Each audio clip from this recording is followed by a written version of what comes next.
And as we mentioned, the British Parliament has overwhelmingly voted in favor of participating in airstrikes against the Islamic State terrorists in Iraq. CCTV's Richard Bestic has been watching the debate and joins us now live with those details. Richard. Elaine, there was never really any doubt that the vote would go the way the government wanted it to, that they would support airstrikes against the Islamic State. But the British Prime Minister, David Cameron, will be encouraged by the scale of the support he won. He will be aware also that this means war, and war is unpredictable, as will all those parliamentarians who gave their backing over some 6.5 hours of sometimes passionate debate.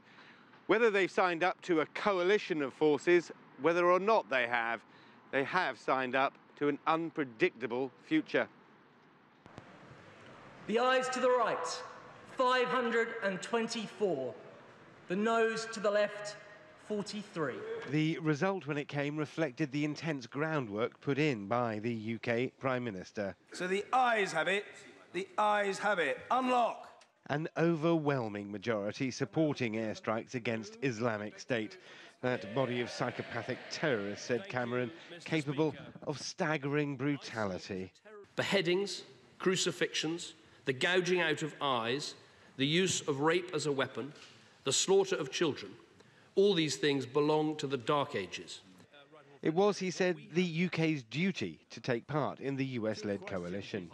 This international operation is about protecting our people too, and protecting the streets of Britain should not be a task that we are prepared to entirely subcontract to other air forces of other countries. So the airstrikes could continue for years, said Cameron, but it was memories of the 2003 invasion of Iraq that troubled some. The shadow of the United Kingdom's last military involvement in Iraq hangs heavy over this chamber today.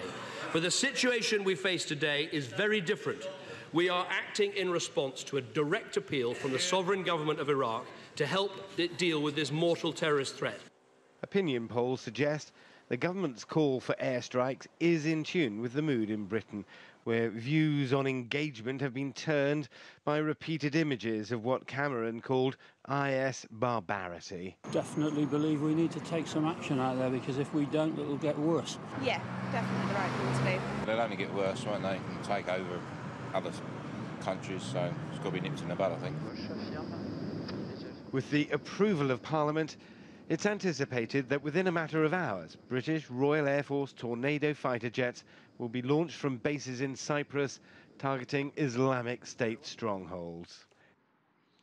Elaine, that's a significant and hugely sensitive issue here in Britain, because that action will mean the beginning of Britain's third war in Iraq in just over a decade.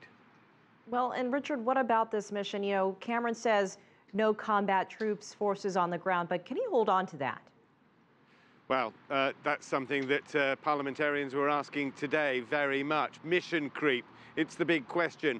Will this whole issue, will this whole combat operation slide across into the Syrian border? He has, as you said no combat troops on the ground, but that doesn't rule out the possibility of SAS Special Forces, rescue missions, and of course the training of Kurdish and Iraqi forces by British military officers.